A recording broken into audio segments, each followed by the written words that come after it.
Hey everyone, welcome back. तो पिछले video में हम लोग देखा था मॉडर्न रूल्स ऑफ अकाउंटिंग। क्या होता है मॉडर्न रूल, यहाँ पे है। ठीक है, ये मैंने समझा दिया था पिछले वीडियो में, और मैं बोला था कि नेक्स्ट वीडियो में इसको यूज़ करके जर्नल एंट्री और साथ में लेजर पोस्टिंग कैसे करते हैं ये बताएंगे। ठीक है, तो सबसे पहले आपको फिर से एक बार रिवाइज करा दे कि एसेट बढ़ता है तो होता है डेबिट, घटता है तो होता है क्रेडिट। लायबिलिटी ठीक इसका अपोजिट है। और एक्सपेंस एक्सपेंस ठीक एसेट के जैसा है, यानी कि बढ़ेगा तो होगा डेबिट, घटेगा तो होगा क्रेडिट। और गेन और रेवेन्यू बढ़ता है तो होता है क्रेडिट और घटता है तो होता है डेबिट। ठीक है, ये बातें पिछले वीडियो में हो गई थी। अगर वो वीडियो आपने नहीं देखा तो जाके देखो। इस वीडियो में बात करते हैं कि इसको यूज़ करके जर्नल एंट्री कैसे पास करेंगे। हम लोग कुछ एग्जांपल्स देखेंगे, साथ ही में आपको समझाते जाएंगे कि कोई भी एंट्री अगर आपके सामने आता है तो आप उसको किस तरीके से माइंड में समझ के खुद से कोई भी एंट्री पास कर सकते हैं। ठीक है, इसके बाद देखते हैं, सपोज़ ये है एग्जांपल के तौर पे, Rohit started business with cash. तो मैंने आपको कल बताया था कि कैपिटल अकाउंट का बैलेंस होता है क्रेडिट, यानी बढ़ेगा तो होगा क्रेडिट और घटेगा तो होगा डेबिट। ठीक है, यहाँ पे रोहित जो है बिजनेस स्टार्ट कर रहा है, तो यानी कि कैपिटल बढ़ रहा है, यानी कि कैपिटल आ रहा है। ठीक है, तो कैपिटल बढ़ रहा है तो क्या होगा, क्रेडिट। ठीक है, और साथ ही में विथ कैश, यानी कि कैश भी आ रहा है। कैश क्या है, एसेट। आपको पहचानना पड़ेगा कि कौन सा एसेट है और कौन सा लायबिलिटी है। तो कैश क्या है, हमारा एसेट। तो कैपिटल भी बढ़ रहा है और कैश भी बढ़ रहा है। ठीक है, यहाँ पे तो हमें यही दिख रहा है। तो इसका जनरेटर क्या हो जाएगा, cash account debit to capital account. कैसे, कैश एसेट है, बढ़ रहा है, तो एसेट बढ़ता है तो क्या होता है, डेबिट। और कैपिटल अकाउंट का बैलेंस क्या होता है, क्रेडिट, यानी कि बढ़ता है तो होता है क्रेडिट। ठीक है, इसी तरीके से आपको समझ के बनाना है। इसके बाद सेकंड एग्जांपल देखते हैं। यहाँ पे open A bank account with amount of 4,80,000। ठीक है, साथ ही साथ में अगर लेजर पोस्टिंग में लास्ट में बता दूंगा, पहले जनरल समझते हैं अच्छे से। Open A bank account with amount of 4,80,000। अब यहाँ पे है कि आपके पास कैश पड़ा हुआ है। ठीक है, कैश पड़ा हुआ है, आपने इसे जाके बैंक में डिपॉजिट कर दिया और बैंक अकाउंट खुलवा लिया। तो बैंक अकाउंट तो बिना कैश का तो खुलेगा नहीं, कुछ पैसा तो डालना ही पड़ेगा। तब यहाँ पे हो गया कैश आपका घट गया और वहीं पे बैंक आपका बढ़ गया। अब दोनों ही एसेट है, यानी कि एक एसेट गिर रहा है, एक एसेट बढ़ रहा है। ठीक है, तो इसको इसको एंट्री किस तरीके से लिख सकते हैं हम लोग, कैश हमारा घट रहा है तो कैश का अकाउंट हो जाएगा क्रेडिट और बैंक अकाउंट हो जाएगा डेबिट। ठीक है, अमाउंट वही 4,80,000। सो सिंपल, कुछ ज़्यादा दिमाग लगाने की ज़रूरत ही नहीं है। मेनली आपको स्टेप्स ये है, सबसे पहले ट्रांजैक्शन को पहचानना है, ये एसेट का ट्रांजैक्शन हो रहा है, लायबिलिटी का ट्रांजैक्शन हो रहा है, एक्सपेंस का हो रहा है, गेन का हो रहा है। ठीक है, उसके बाद उसमें जो मॉडर्न रूल मैंने बताया उसको अप्लाई कर देना है। इसके बाद थर्ड नंबर में है bought furniture for 60,000 and issue a cheque for the same. Furniture आ रहा है मेरे पास, फर्नीचर को खरीदे, फर्नीचर मेरे पास आया और एक चेक इशू किए। तो यहाँ पे लिखा हुआ है, कभी भी आपको अगर दे देता है कि चेक इशू हुआ है या फिर चेक रिसीव हुआ है, तो इसका रिलेशन सीधा हम लोग किसे कर देते हैं, बैंक अकाउंट से। ठीक है, यानी कि चेक को एक रिप्रेजेंटेटिव दे देते हैं बैंक का। ठीक है, तो यहाँ पे फर्नीचर हम लोग खरीदे हैं तो फर्नीचर आ रहा है, यानी कि एसेट आ रहा है। ठीक है, एसेट बढ़ रहा है। ठीक है, एसेट बढ़ रहा है, साथ ही में मेरा बैंक भी एसेट है, बैंक गिर रहा है। तो इसका जनरल एंट्री क्या हो जाएगा, furniture account to bank account. Bank से पैसा गया यानी कि एसेट मेरा गिरा तो क्रेडिट, फर्नीचर आया तो डेबिट।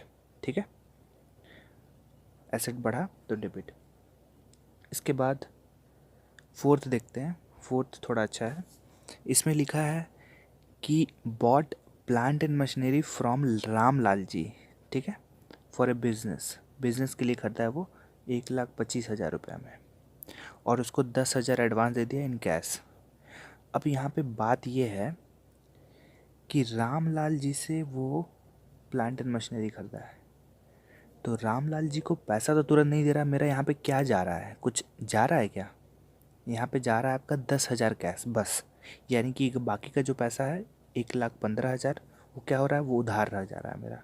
यानी कि क्रेडिटर बन जा रहा है कौन, रामलाल जी, उधार क्रेडिटर, ठीक है, जिसको हमको पैसा देना है। क्रेडिटर डेबिटर तो समझते ही होंगे आप, अगर नहीं समझते तो उसके लिए भी वीडियो बना देंगे, कोई बात नहीं।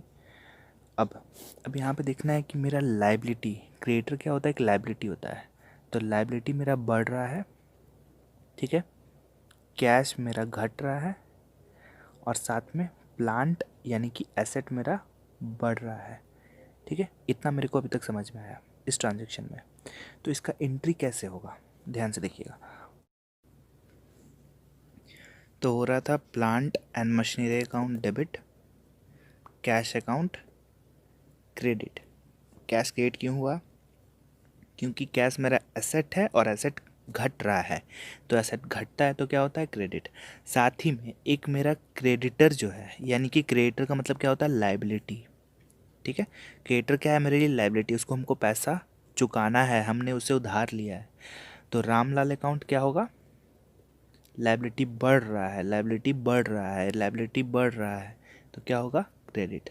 तो कैश का क्या होगा, 10,000, और यह होगा 115,000, ठीक है, और यहाँ होगा 125 पूरा प्लांट एंड मशीनरी का अमाउंट। तो ये होगा इसका जर्नल एंट्री। तो आपको इसी तरीके से समझ के जर्नल एंट्री पास करना है। सबसे पहले देखना है कि मेरा एसेट और लाइबिलिटी एक्सपेंस और इनकम में क्लासीफाई कर लीजिए। उसके बाद देखिए घट रहा है कि बढ़ रहा है, अगर बढ़ रहा है एसेट तो डेबिट, घट रहा है तो क्रेडिट, ठीक है। नेक्स्ट जर्नल एंट्री देखते हैं। आपको सारा में यही अप्लाई करना है, और चैनल को सब्सक्राइब कर लो, क्योंकि बिना सब्सक्राइब किए तो मैं आगे और बताऊंगा तो आपको समझ में आएगा नहीं, नया नया अगर वीडियो आएगा तो। अब 5th नंबर देखते हैं। 5th नंबर में क्या है, सुमित ट्रेडर्स। सुमित ट्रेडर्स से परचेज़ किए हैं 55,000 का गुड्स। अब यहाँ पे जो बात आता है, गुड्स परचेज़ किए हैं, तो गुड्स परचेज़ कर किए हैं तो बिज़नेस के लिए किए हैं, तभी गुड्स नाम रखा गया है। नहीं तो जैसे हम लोग फर्नीचर खरीदे थे तो फर्नीचर बोले थे कि नहीं बोले थे, फर्नीचर को हम लोग गुड्स नहीं। तो गुड्स वर्ड कब यूज़ होता है, जब जो सामान हम खरीद रहे हैं उसी चीज़ का बिजनेस कर रहे हैं, तब उस सेंस में हम लोग क्या यूज़ करते हैं, गुड्स, ठीक है। बेसिक चीज़ मैंने बता दिया।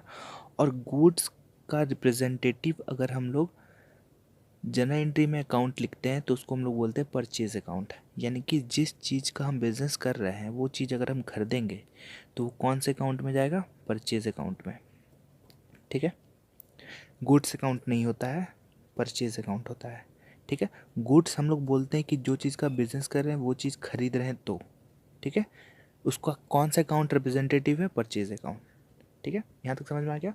अब देखते हैं इसमें गुड्स परचेज किया है, तो गुड्स कोई सामान को हम लोग परचेज कर रहे हैं बिजनेस के लिए, तो मेरे पास रखा हुआ रहेगा, तो जो भी चीज़ मेरे पास अवेलेबल है उससे हम पैसा कमाएंगे बेच के, तो मेरे लिए क्या है, एसेट है, ठीक है। अब एसेट का भी क्लासिफिकेशन होता है, ठीक है, कोई करंट एसेट होता है, कोई लॉन्ग टर्म एसेट्स होता है, ठीक है, नॉन करंट एसेट्स होता है। तो यहाँ पे गुड्स को खरीदें तो वो मेरा एसेट है, चाहे हम 1 रुपये का भी खरीदें है तो मेरा एसेट, यानी कि हमको उससे पैसा मिलेगा। और किससे खरीदे हैं, सुमित ट्रेडर्स से। यहाँ पे नाम लिख दिया है, ये नहीं लिखा है गुड परचेज फॉर कैश। अगर कैश लिखता तो हम किससे खरीदे, पता नहीं, कैश में खरीदे, पैसा दिए ले लिए, लेकिन यहाँ पे साफ साफ लिख दिया है कि सुमित ट्रेडर्स से खरीदे, यानी कि यहाँ पे उधार में खरीदा गया है। अगर पैसा दे के खरीदा हुआ होता तो ज़रूर कैश लिखा होता या फिर बैंक लिखा होता, लेकिन यहाँ पे लिखा गया है जिससे खरीदे हैं उसका नाम। इसका मतलब यही है कि हम उसे उधार में खरीदे हैं, ठीक है। सारा क्वेश्चन में इसी तरीके से होगा। तो गुड्स परचेज किए तो मेरा परचेज अकाउंट होगा, रिप्रेजेंटेटिव है गुड्स का, तो परचेज अकाउंट यानी कि एसेट है, एसेट बढ़ेगा तो क्या होगा, डेबिट, यानी कि परचेज अकाउंट डेबिट। यहाँ पे गुड्स अकाउंट डेबिट नहीं लिख सकते हैं, गुड्स की जगह परचेज लिखना पड़ेगा, ठीक है। 2, लाइबिलिटी बढ़ रहा है मेरा, सुमित ट्रेडर को हमको पैसा देना है, हम अभी तक पैसा नहीं दिए हैं, टू सुमित ट्रेडर्स, ठीक है। अमाउंट वही 55,000 का होगा। सो सिंपल, कुछ ज़्यादा दिमाग लगाने की ज़रूरत ही नहीं है। अब यहाँ पे गुड्स कॉस्टिंग 25,000 सोल्ड टू राजधानी इंटरप्राइजेस। अब यहाँ पे ये नहीं लिखा है, यहाँ पे सिर्फ गुड्स बेचा है, ठीक है, जिसका हम बिजनेस करें वही चीज़ बेचा है। राजधानी इंटरप्राइज को बेचा है, पैसा मिला नहीं है, क्योंकि अगर पैसा मिलता तो लिख देता सोल्ड टू नहीं लिख के लिखा था सोल्ड फॉर कैश या फिर सोल्ड, ठीक है। सोल्ड, अगर सिंपल सोल्ड भी लिख देता, कोई नाम लिखा हुआ नहीं देता, तो हम समझ जाते क्या कैश में बिका है। तो हम कुछ कुछ चीज़ बता देंगे आपको, जैसे कि अगर किसी भी चीज़ का कोई चीज़ वहाँ पे लिखा हुआ नहीं है कि कैश में बेचा है कि उधार बेचा है, कुछ भी, तो हम उसको क्या मानेंगे, कैश, ठीक है। यहाँ पे लिख दिया राजधानी इंटरप्राइज को बेच देते। जब भी किसी थर्ड पार्टी का नाम आ जाता है, ठीक है, सेकंड पार्टी का नाम आ जाता है, तो उस केस में वो क्रेडिट में बिक जाता है, क्रेडिट सेल्स हो जाता है, ठीक है। यहाँ पे अगर कैश में बेचता तो लिख देता कैश है, ठीक है, नहीं लिखा है या फिर कुछ नहीं लिखता या फिर कैश लिखता, कुछ नहीं लिखता तो कैश मानते, लिख दिया तो कैश मानते, लेकिन अगर नाम लिख दिया तो यानी कि हम उसको उधार में बेचें, ठीक है। अब यहाँ पे लिखा है क्या, देखो ध्यान से, यहाँ पे लिखा है गुड्स कॉस्टिंग 25,000 सोल्ड टू राजधानी इंटरप्राइजेस फॉर 35,000, यानी कि 25,000 का सामान 35,000 में बेच दिया, ठीक है। अब यहाँ पे क्या हो जाएगा, राजधानी account debit to sales account, ठीक है। ठीक उसी तरह जिस तरह से हम लोग परचेज़ यूज़ करते हैं वर्ड, जो सामान का बिजनेस कर रहे हैं उसके लिए, खरीदने के लिए, तो ठीक उसी तरह उस चीज़ को बेचते तो हम लोग क्या यूज़ करते हैं, सेल्स। तो राजधानी मेरा डेटर है, डेटर क्या है, एक एसेट है, ठीक है, क्योंकि हमको उससे पैसा लेना है, तो डेटर मेरा बढ़ रहा है तो उसका नाम का अकाउंट डेबिट। डेटर क्या होता है मैं बता दूंगा, अगर आपको नहीं पता है तो, अगर पता है तो बहुत अच्छी सी बात है। तो डेटर अकाउंट जिससे हमको पैसा लेना है वो मेरा एसेट है, वो बढ़ रहा है तो डेबिट होगा। और साथ ही में सेल्स, सेल्स क्या है मेरा, इनकम, इनकम का बैलेंस क्या होता है, इनकम रेवेन्यू का क्रेडिट, तो क्रेडिट भी, यानी कि सेल्स मेरा बढ़ रहा है तो क्या होगा, क्रेडिट, तो सेल्स हो गया क्रेडिट, अमाउंट वही होगा। अमाउंट यहाँ पे एक चीज़ है कि हम बेच रहे हैं राजधानी इंटरप्राइज का अमाउंट 35,000 होगा, उसको हम बेचे हैं, लेकिन मेरा सामान एक्चुअल में कितना का जा रहा है, सेल्स कितना का हो रहा है, 25,000 का, तो बाकी जो 10,000 है वो प्रॉफिट एंड लॉस अकाउंट में जाता है, ठीक है। अगर आपको ये नहीं समझ में आ रहा है तो आप डायरेक्ट 35 लिख सकते हो, इसको यहाँ पे 35 कर देते हैं, ठीक है। इसके बाद देखते हैं यहाँ पे मंथली स्टोर रेंट पे किए इन कैश, देखिए यहाँ पे कैश लिख दिया है ना, यानी कि सिंपल सा बात है, कैश मेरा एसेट है, एसेट घट रहा है तो क्या होगा, cash account credit to cash account credit हो गया। अब यहाँ पे रेंट अकाउंट जो है ये मेरा क्या होगा, ये मेरा एक्सपेंस अकाउंट है, तो एक्सपेंस अकाउंट का बैलेंस क्या होता है, डेबिट, तो मेरा एक्सपेंस बढ़ रहा है तो क्या होगा, डेबिट, सिंपल 2500, ठीक है। इस तरीके से आपको समझ के करना है। यहाँ पे सैलरी, ऑफिस एम्प्लॉय का सैलरी, तो सैलरी मेरे लिए क्या है, एक्सपेंस, ठीक है। एक्सपेंस का बैलेंस क्या होता है, डेबिट, बढ़ रहा है तो होगा डेबिट टू 5,000 रुपये। यहाँ पे देखिए कैश में पे किया है, बैंक से पे किया, कुछ लिखा है नहीं लिखा है, तो हम लोग क्या मानेंगे इसको, cash, to cash account. Cash क्या है मेरा, एसेट है, एसेट घट रहा है क्योंकि हम पेमेंट कर रहे हैं उतने अमाउंट का, तो 5,000 क्रेडिट। सिंपल सा इस तरीके से जनरेटिव पास करना है आपको। तो ये मैं बता दिया आपका एप्लीकेशन मॉडर्न रूल का, कि आप जनरल एंट्री कैसे पास कर सकते हैं ईजिली। इसके नेक्स्ट वीडियो में आपको बता दूंगा लेजर का पोस्टिंग कैसे होता है। साथ ही में आपको कुछ कुछ चीज़ का ध्यान रखना है, मैं एक बार रिवाइज़ करा देता हूँ फिर से। जिस चीज़ को हम लोग बेचेंगे और ख़रीदेंगे, जिसका हम बिज़नेस कर रहे हैं, अगर उसको हम ख़रीद रहे हैं तो परचेज अकाउंट, उसको हम बेच रहे हैं तो सेल्स अकाउंट, कुछ नहीं लिखा है तो कैश मानेंगे, जो लिख दिया है उसके बाद बाकी वो। तो ये था वीडियो जनरल एंट्री पोस्टिंग का। इसके बाद देखते हैं लेजर अकाउंट में कैसे पोस्टिंग होता है। तो चैनल को सब्सक्राइब कर लीजिए, मिलते हैं नेक्स्ट वीडियो में, तब तक के लिए bye bye, thanks for watching your need.